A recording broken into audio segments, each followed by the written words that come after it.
Rain slicked the broken streets of Nexus Prime's lower district, a restless city that never truly slept. Neon lights bled through the mist, painting the puddles in violent shades of violet and red. Daniel Davidson walked with the steady rhythm of a man trying to disappear, his boots splashing softly against oil-stained concrete. The air smelled of ozone and corruption.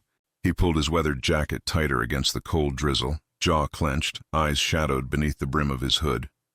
The ghosts of Century 4 marched beside him, his fallen squad mates, the screams, the fire. 3 years since the massacre, and still, he could taste the ash of betrayal. Whiskey had dulled the edges, but never silenced the guilt. To the aliens of Nexus Prime, he was just another Terran exile chasing contracts that didn't ask questions. To himself, he was a broken weapon that didn't know how to stop bleeding. The night hummed with the electric pulse of 1,000 stories happening all at once, but one sound cut through the chaos, a soft whimper echoing from a nearby alley. Dan froze mid-step, instincts snapping awake like a blade drawn in the dark. He turned his head slightly, scanning the shadows. There, half-hidden beneath a flickering sign, 6 draconians loomed, massive reptilian silhouettes encircling something small. The glint of pink fabric, a child's terrified sob. He cursed under his breath. Not his problem. Not tonight. He should keep walking. But the voice that had kept him alive in the Black Ops screamed otherwise. The old training, the code that wouldn't die. Damn it, he muttered, stepping into the alley. Hey! The word cracked like thunder. The draconians turned, their scaled faces gleaming under the red neon. One hissed, lips peeling back over rows of needle teeth. Human, the leader growled. This isn't your business. Dan's hand brushed his side, fingers curling around the illegal pulse pistol holstered beneath his jacket. Yeah, he said evenly. It is now. The air tightened. One of them lunged. Dan moved faster, decades of muscle memory igniting. He sidestepped, driving an elbow into the attacker's throat. Bone shattered with a sickening crunch. Before the body hit the ground, another swung a blade. Dan ducked low, firing twice. Blue plasma hissed through the rain, cutting down 2 more. The smell of scorched flesh filled the alley. The remaining thugs rushed him in unison. He caught a strike, twisted and snapped an arm backward until it broke. Pain exploded across his back as claws raked deep. He spun, boot connecting with a kneecap, sending the draconian sprawling. A flash of steel, too late. The leader's serrated knife plunged into his side. Dan grunted, breath sharp. The alien ripped it free, then stabbed again, once, twice, 3 times. Each thrust sent white-hot agony ripping through him. He countered blindly, catching the knife hand, forcing it inward. The blade buried itself in scaled flesh. The draconian's eyes widened as Dan twisted, driving the weapon deeper before slamming the alien's head into the wall. It collapsed, gurgling. Dan staggered back, chest heaving, blood pooling at his feet. 8 wounds burned like firebrands across his torso. He dropped to one knee, vision tunneling. The alley was silent now except for the soft sob of the child. She crouched against the wall, tiny blue-skinned, her white hair tangled, eyes wide with fear and faint luminescence. You're safe now, he managed, voice rough. He tried to reach for her, but his strength was fading fast. The girl hesitated, then stepped closer, her small hand trembling as she touched his arm. A pulse of silver light spread from her palm, dancing across his wounds. Dan's breath hitched. The pain dulled. The world tilted. The last thing he saw before darkness took him was the strange pendant around her neck, a crystal heart glowing brighter with every beat, as if alive. Then everything went black. The sound of rain fading into silence as Daniel Davidson fell into oblivion, bleeding for a child who wasn't human, in a city that had long forgotten what mercy looked like. Daniel woke to the hum of machinery and the faint hiss of rain against glass. His first thought was that he'd died. The air smelled too clean, too sterile, too quiet for Nexus Prime's gutter levels. Pain pulsed through his side in rhythmic waves, but it was muted, distant, like the ache of an old scar rather than the fresh agony of 8 stab wounds. He blinked against the soft blue light filtering through his eyelids and found himself lying shirtless on his own bed. Someone had stripped and patched him up with med gel and sterile sealants far beyond anything available in the slums. His pulse pistol lay neatly on the nightstand beside him. He hadn't left it there. His instincts flared, dragging him from the haze of half-consciousness into a combat-ready alert. He rolled off the bed and staggered slightly, hand pressing against the healing bandages across his ribs. Each dressing glowed faintly from within, the telltale luminescence of Azuran biotech. Whoever had tended him wasn't human. A soft chime interrupted his thoughts. It came from his front door, once, twice, 3 times, each tone deliberate, polite, and entirely out of place in this part of the city. Dan glanced at the screen by the door and froze. 6 Azuran royal guards stood at attention outside his apartment, their armor gleaming silver blue under the hallway lights, visors reflecting the dim fluorescence. They were statues carved from discipline and danger, and between them stood 2 figures who didn't belong in the lower levels of Nexus Prime, or anywhere near him. The first was the girl from the alley, cleaned up now, her torn pink dress replaced by a flowing silver gown that shimmered like liquid starlight. Her hair, once tangled, fell neatly around her glowing eyes. But it was the woman beside her who stole his breath. She was tall, regal, her skin the pale blue of moonlight on water, her hair cascading in white-silver waves that caught the light with every subtle movement. Her eyes, ocean-deep with silver flecks, met his through the screen, calm yet unyielding. When she spoke, her voice carried the melodic resonance unique to the Azuran elite. "Daniel Davidson," she said, pronouncing his name perfectly.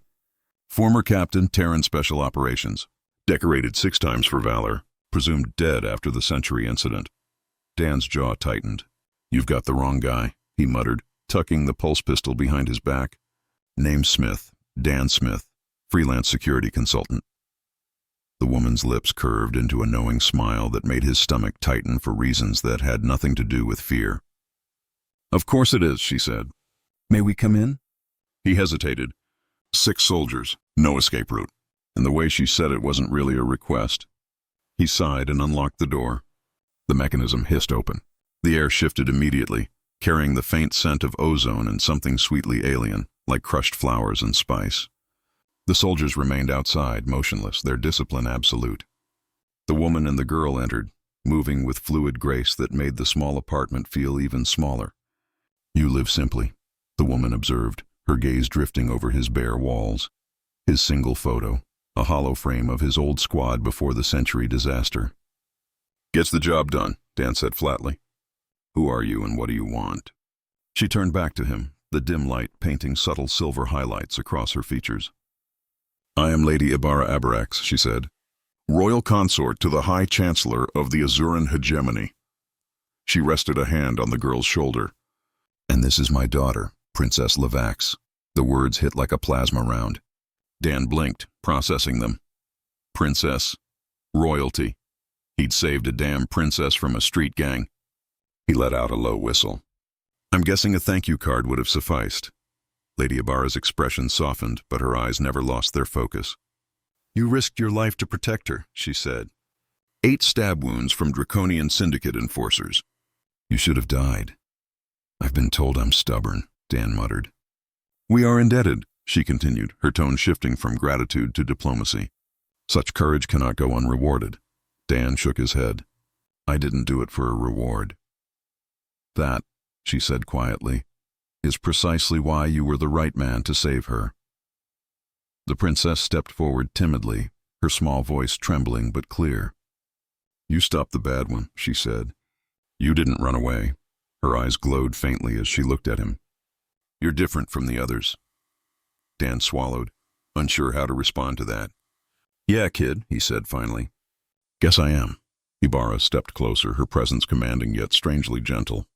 "There are larger forces at work here, Captain," she said. "Those men were not common criminals. They were sent by Boss Cragg of the Draconian Syndicate. He wants my daughter for reasons that could destabilize both our governments."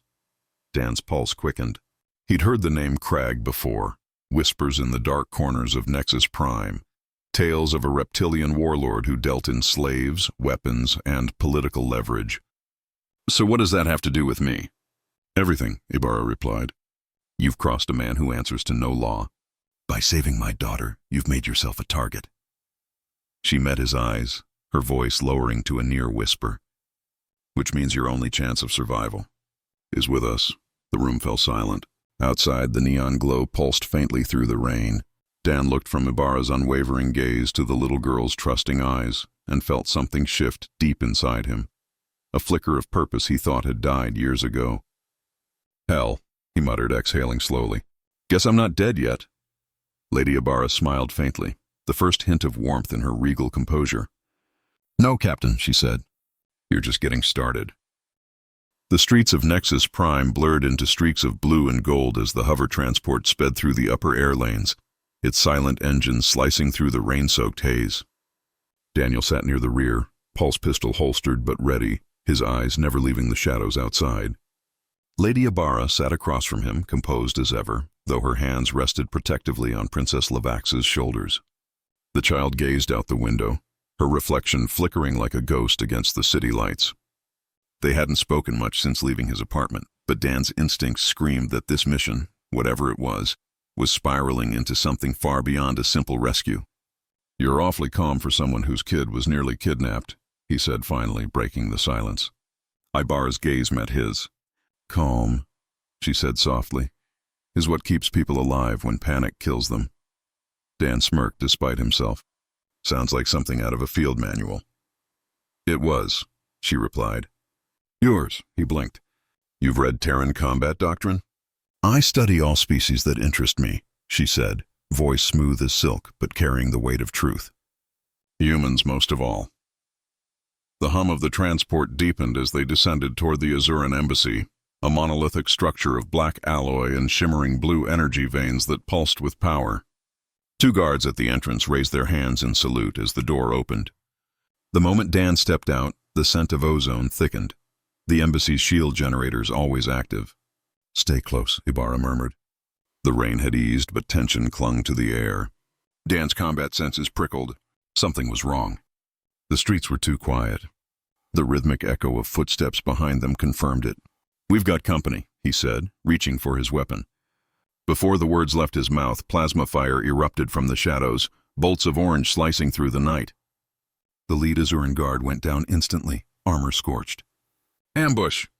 Dan shouted, pulling Ibarra and Lavax behind a column as more shots lit the air. Draconian signatures! Another guard yelled, returning fire. Syndicate markings! Dan peeked around the corner, half a dozen Draconian mercs, better armed than the alley thugs, advancing in formation. They're not here for a fight, Dan growled. They're here for the girl. He fired twice, hitting one square in the chest. The mercs fanned out, flanking fast. He turned to Ibarra. You said they'd be watching you. You didn't mention they had your itinerary. I didn't, she said sharply, eyes narrowing. Which means someone did. Her voice turned cold. We have a traitor. The last word was punctuated by the sound of shattering glass as a plasma grenade exploded nearby, scattering shrapnel. Dan grabbed Lavax, shielding her with his body as the blast wave hit. Pain flared through his healing wounds, but he pushed it aside. Move! He barked, dragging them through a maintenance door. The surviving guards followed, sealing it behind them. The corridor beyond was narrow, lit by emergency lights flickering red. This way leads to the inner chambers, one guard said. He didn't finish. A pulse bolt caught him in the back, dropping him instantly. The smell of ozone filled the air. Dan spun, weapon raised, eyes scanning the smoke. They're cutting us off, Ibarra hissed. They knew our route. Yeah, Dan said grimly. Someone's feeding them play-by-play. Another explosion shook the passage. Dan turned to the remaining guards. You two take the princess. Keep moving. Lady Ibarra, you're with me. Captain, Move, he barked, voice like a command he hadn't used in years. The guards obeyed, vanishing down the side tunnel with Lavax. Ibarra hesitated, then followed Dan into a side passage. They emerged in a dim cargo bay stacked with crates of diplomatic supplies. We can't stay here, Ibarra said. There's an old transport tunnel below, Dan replied, moving toward a floor hatch half hidden by debris. Terran intelligence built them during the Human-Draconian War. Most are forgotten. Ibarra gave him a sidelong glance. You seem to know a great deal about secrets. Comes with the job, he said, prying open the hatch. You're full of surprises, Captain Davidson. You have no idea, he muttered. They climbed down into the darkness, sealing the hatch above. The tunnel below was narrow, lined with rusted pipes and echoing with the distant hum of the city. Ibarra's soft bioluminescent skin cast a faint glow, illuminating the way. You realize, she said quietly, the syndicate won't stop. Crag doesn't forgive failure. Neither do I, Dan replied. They moved in silence for several minutes, boots splashing through shallow puddles. Finally, Ibarra spoke again. The Draconians aren't working alone. Their reach extends beyond Nexus Prime, into the highest levels of Terran command. Dan froze mid-step, turning toward her. What did you just say? The Sentry operation, she said softly. The one that destroyed your squad. It wasn't an accident. His blood ran cold. You know about Sentry? I know more than you think, she said, her voice low, haunted. And when we're safe, I'll show you proof. For a long moment, they just stared at each other, the hum of the tunnel around them fading into silence. Then Dan nodded once. All right, he said. We get the kid to safety first. Then you tell me everything. Ibarra inclined her head. And for the first time since meeting her, Dan saw something flicker behind the diplomatic composure, something raw and real. Trust. The sound of distant footsteps broke it. Reinforcements. Go, Dan said, motioning ahead. As they ran deeper into the tunnel, the faint glow of Ibarra's skin guided their way through the dark. Behind them, shadows moved, Draconian hunters closing in. And for the first time in 3 years, Daniel Davidson felt alive again. The safe house sat deep in the heart of Nexus Prime's abandoned cultural district, a forgotten relic from the days when humanity and the Azurans pretended to celebrate peace through art instead of espionage. Rain streamed down the reinforced windows as Daniel sealed the final lock, breathing hard from the sprint through the tunnels. The air smelled of metal and ozone, mixed with the faint floral undertone that seemed to follow Lady Ibarra wherever she went. The child, Princess Lavax, sat curled up on a couch, half asleep, her tiny hands gripping the same glowing pendant that had pulsed against his skin the night he nearly died for her. For the first time since the alley, there was silence. Dan holstered his pistol and turned to Ibarra. All right, he said quietly. We're safe for the moment. Now start talking. What do you know about Sentry? She studied him for a long moment before answering, her expression unreadable. Everything. Her voice softened, and she moved to a nearby console, its interface flickering to life with a wave of her hand. The room filled with pale blue light, illuminating her face in delicate contrasts. 3 years ago, you and your unit were sent to Sentry 4 to intercept a Draconian weapons shipment, she began. What you weren't told was that Terran Command already knew the truth. It wasn't weapons being transported. It was biological research, a weaponized virus designed to target human DNA. Dan's jaw tightened. That's impossible. You would never, Ibarra interrupted, her gaze steady. But your superiors would. High Command had already been infiltrated by Draconian agents, some replaced, others bribed. You were sent in to destroy evidence and die doing it. The words hit him harder than any plasma round. He took a step closer, voice low. You're saying my own people set me up? Yes, she said simply. The moment your squad uncovered the truth, extraction was canceled. You were framed for the civilian casualties caused by the bombardment that followed. But it wasn't you who killed them, Captain. It was Terran Command. Dan's throat felt tight. He could almost hear the screams again, smell the burning metal, feel the heat on his skin as his squad tried to evacuate innocents before the sky fell. I watched my men die believing we were the monsters, he whispered. They bombed us to erase their mistakes. Ibarra reached out, her cool hand resting lightly on his wrist. I've been searching for proof ever since. The Azuran Intelligence Directorate intercepted fragments of Terran communications confirming the deception. You were meant to die a scapegoat, but you didn't. You survived. Dan pulled away, pacing across the room, his boots echoing against the metal floor. Why tell me this now? He demanded. Because the same network that betrayed you is working with the Draconian Syndicate, she said. And they're after my daughter. Your past and my present are pieces of the same conspiracy. Lavax stirred at the sound of her mother's voice, her eyes flickering open. Mama? Ibarra knelt beside her, brushing a strand of white hair from her face. Go back to sleep, little one. You're safe. The child's eyes drifted closed again, the pendant dimming to a soft glow.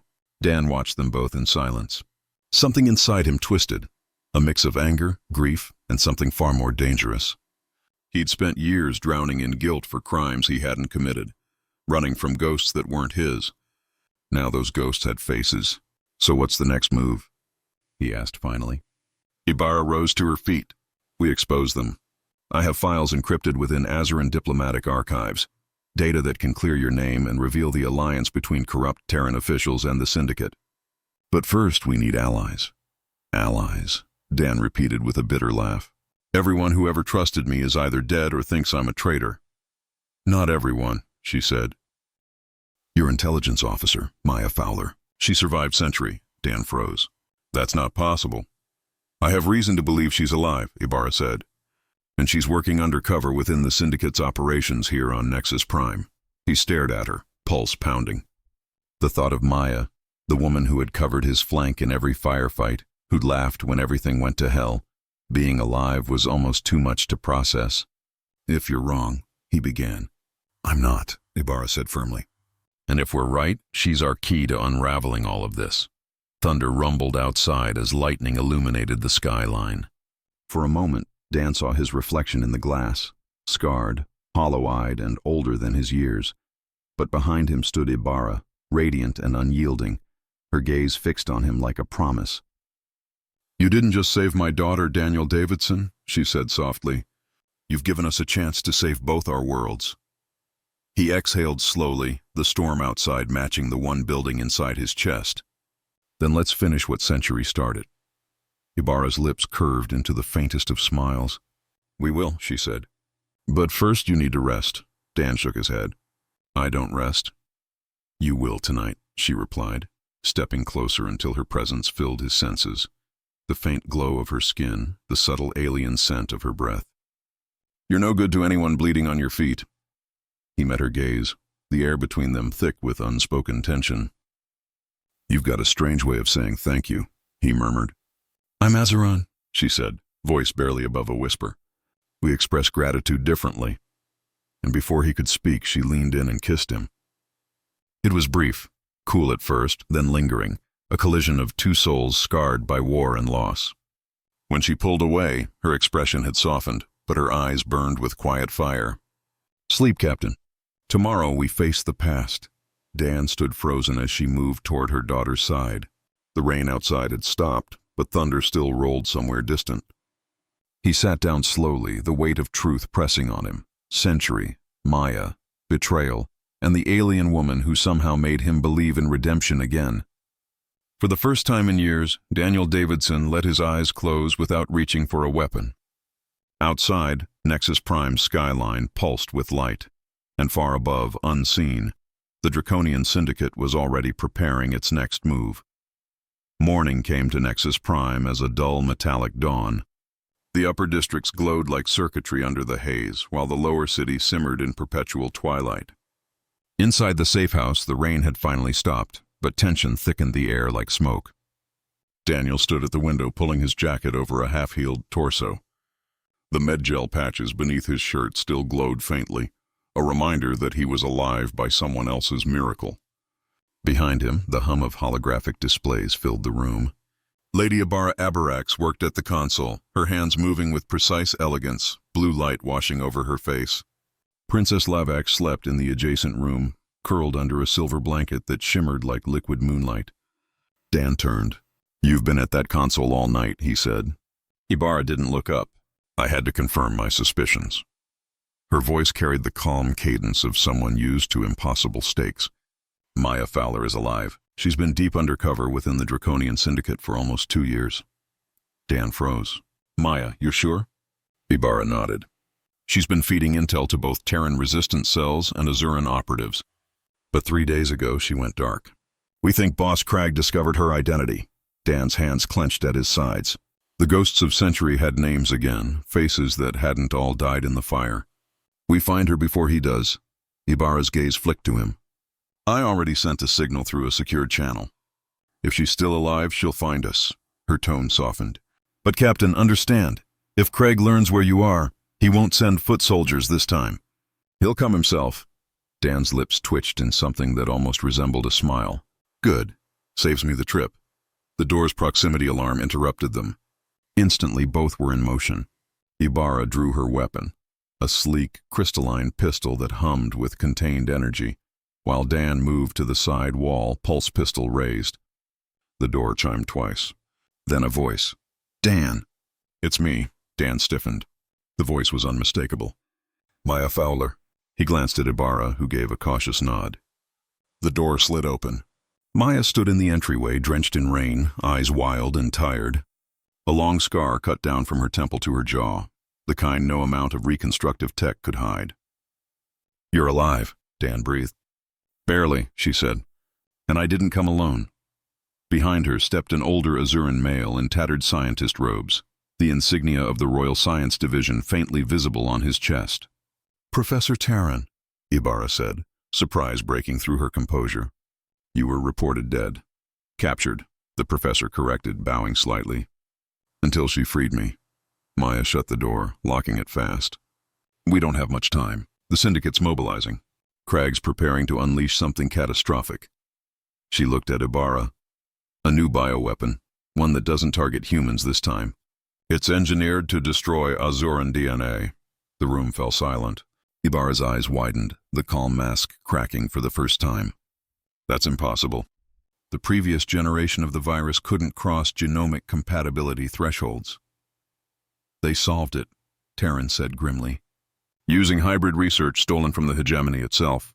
Your daughter's genetic immunity, her blood, is the final piece." Levax stirred faintly in the next room, as if sensing the danger spoken in her name. Dan felt the familiar pull in his gut, the instinct that always came before battle. "So they want her alive," he said.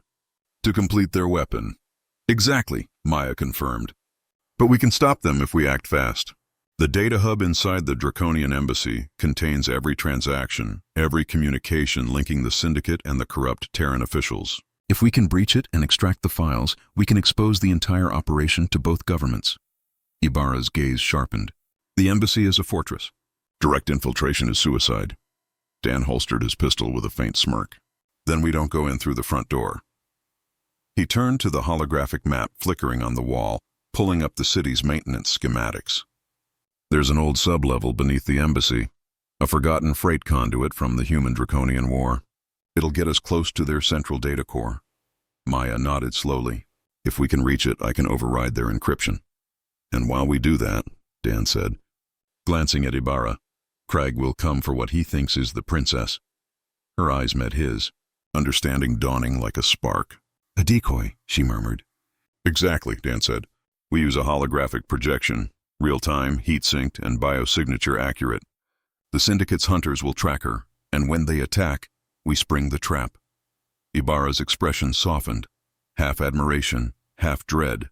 "You're proposing to bait the most dangerous criminal in the galaxy into a trap inside my own safe house." "Yeah," Dan said with a shrug. "You got a better idea?" "No," she admitted quietly. "Only one concern." "What's that?" "You," she said. "You're still bleeding from wounds that should have killed you, and yet you're volunteering to face him head-on." Dan's voice hardened. "He took kids. He butchered civilians. He tried to kill your daughter. He's not walking away again." Silence hung between them like a live wire. Ibarra looked at him with something more than respect now, something deeper, dangerous. "Very well," she said. "Let's make it perfect." Hours later, the plan was set. Professor Terran built the holographic decoy, every detail flawless. The heartbeat, the glow of Levax's pendant, even the faint warmth of her skin. Maya finalized the data retrieval scripts. Dan loaded weapons, checked charge packs, and made sure every escape route was memorized. When the artificial night cycle began, Nexus Prime turned crimson under its neon heartbeat. Levax, safe beneath the reinforced floor in a secure chamber, whispered through the comm, "Be careful, Mr. Dan." He smiled faintly, though she couldn't see it. "Always am, kid." Ibarra stood beside him in dark combat attire, her hair pulled back, her pistol charged. For a moment they were silent, just two soldiers before the storm. Then she said softly, "You remind me of the old legends, men who bled so others could live." He looked at her, and for a second the noise of the city fell away. "I'm no legend," he said, "just a man who's out of reasons to run." Outside, the sound of approaching engines thundered through the streets. The Syndicate was coming. Dan took a deep breath, the weight of the coming battle pressing down on his shoulders like armor. "Let's finish this," he said. And as the first explosion shook the night, the trap for Boss Crag began. The night erupted in chaos. The first blast shattered the safe house's reinforced facade. sending shards of glowing alloy and shattered glass through the air like lethal rain. Daniel hit the deck beside Lady Ibarra, shielding her as plasma fire tore through the walls. The holographic decoy of Princess Lavax shimmered in the corner, perfectly real to any scanner, her terrified projection huddled beneath the window as designed. The Draconian Syndicate fell for it instantly. Dozens of scaled warriors poured through the smoke, their heavy boots shaking the floor. "Target acquired!" one hissed through his comm, the sound metallic and guttural. Dan smiled grimly. "Gotcha." He flipped the detonator on his wrist. The stun fields embedded in the walls flared to life, flooding the room with arcs of blue energy. The Draconians convulsed mid-stride, their weapons clattering to the ground. A few with shield generators resisted, staggering under the pulse. "Now!" Dan roared. Ibarra moved like lightning, emerging from the smoke with the grace of a trained killer, her crystalline pistol singing with precision fire. Each shot dropped another Syndicate merc before they could recover. "They're breaching from the south corridor." Maya's voice crackled over comms. "I'm diverting their reinforcements." "Hold them!" Dan barked. He ducked behind a console, fired 2 clean shots, then rolled to cover another angle. Through the chaos, the massive silhouette of Boss Crag appeared in the smoke, towering, armored in dark plates laced with crimson circuitry. His reptilian eyes burned with fury. "Human," he bellowed. "You should have stayed dead." "Funny," Dan growled, stepping forward. "I was thinking the same thing about you." Crag's blade snapped open with a mechanical shriek, a serrated plasma edge dripping with energy. "You took what was mine," the Draconian hissed. "That child belongs to me. She belongs to no one," Dan shot back. Crag lunged. Dan dodged left, the blade grazing his shoulder in a flash of heat and pain. He countered with a low strike, driving his elbow into Crag's ribs, but it was like hitting stone. Crag backhanded him across the room. Dan crashed into a console, blood filling his mouth. "Daniel?" Ibarra's voice sliced through the din, and she fired a disruptor bolt that shattered Crag's personal shield.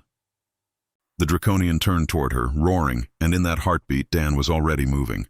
He grabbed the fallen combat knife from the floor, the same style that had left him with 8 stab wounds months earlier. Poetic, he thought grimly. He lunged forward and buried it in Crag's throat with a snarl. The alien staggered back, gurgling, trying to speak. "That's for the alley," Dan hissed, twisting the blade. Crag collapsed, his armor sparking, his blood a dark, smoking blue. The silence that followed was electric. Only the crackle of the stun fields and the hum of dying power cells filled the air. Dan slumped against the wall, breathing hard, his knuckles slick with blood. Ibarra was at his side in an instant, her cool hands on his face, her silver blue eyes wide with both awe and fear. "You're bleeding again," she whispered. "You never stop bleeding for others." "Occupational hazard," he muttered, managing a half smile. Across the room, Maya's holographic terminal flashed green. "Transmission complete," she announced. "The data's out, every file, every name. Both the Terran Council and the Azuran High Council have everything." "The conspiracy's dead." Ibarra rose, staring down at Crag's corpse. "No," she said softly. "It's not dead. It's exposed. There's a difference." Dawn broke slowly over Nexus Prime, painting the city's spires in hues of molten gold. The battle-scarred safe house stood silent now, surrounded by loyal Azuran forces and Terran operatives called in through Maya's encrypted link. Reporters and diplomats would flood the area within hours. Dan stood on the roof, shirt torn, the sunrise glinting off the metal clasp Ibarra had insisted he wear for formality's sake. He felt strange without the adrenaline, the silence almost too loud. Ibarra approached, her silhouette framed by the rising light, every inch the royal consort and warrior she was. "It's over," she said. "For now," Dan nodded. Maya confirmed the councils are already forming a joint task force. "Your daughter's safe. The weapons neutralized. And you," she said softly, "are finally free." He turned toward her, disbelief flickering in his eyes. "Free?" "The Terran Council cleared your record. The Century Massacre files exonerated you completely. You're no longer a deserter, Daniel." For a moment, he couldn't speak. 3 years of guilt and exile collapsed into nothing, leaving a hollow weightlessness he didn't know how to carry. "Huh," he said finally. "Guess I need a new excuse to be miserable." Ibarra smiled faintly, stepping closer. I could provide a few distractions. He met her gaze, and something inside him finally broke, the wall he'd built between survival and feeling. I think I'd like that, he said. She leaned in, and their kiss was slow, unhurried, no battlefield urgency, just quiet promise. Below them, Princess Levax appeared on the balcony, her small voice carrying on the wind. "Are you staying with us, Mr. Dan?" He looked down at her and smiled. "Looks like it, kid." The girl giggled and ran back inside, her laughter echoing through the halls. Ibarra's hand slipped into his. "The position of royal bodyguard is still open," she said, eyes gleaming. "And the royal consort tends to be demanding," Dan chuckled, shaking his head. "Sounds like a full-time job." "It will be," she murmured. "But perhaps you finally found something worth fighting for." He looked out over the city, the alien skyline he had once despised and now called home, and for the first time since century, Daniel Davidson felt peace. Then behind them, the comm unit crackled to life. "Lady Ibarra," came Professor Terran's voice, urgent and grave. "You need to see this." They turned as a holographic projection flared to life, data streams cascading down in alien script. At the center pulsed a genetic diagram, unmistakably Azeran and human. "What is it?" Dan asked, his gut tightening. Terran's voice shook. "The Syndicate's research wasn't about destruction. It was about origin. The immunity gene that protects your daughter, it's not natural. It was engineered by Terran scientists. Centuries ago." The room went still. Ibarra's breath caught, her eyes wide. "You're saying—" "Your royal bloodline," Terran said slowly. "It's not purely Azeran. It's hybrid." Dan felt the floor drop beneath him, the revelation slamming into his mind. Humanity hadn't just betrayed him. They had rewritten the history of another species. "Looks like the past isn't done with us after all," he murmured. Ibarra met his gaze, her expression a storm of shock and defiance. "Then we face it together," she said. Outside, the sun rose over Nexus Prime, a fragile light touching a world built on secrets, and two hearts bound by war, redemption, and the truth that would change everything.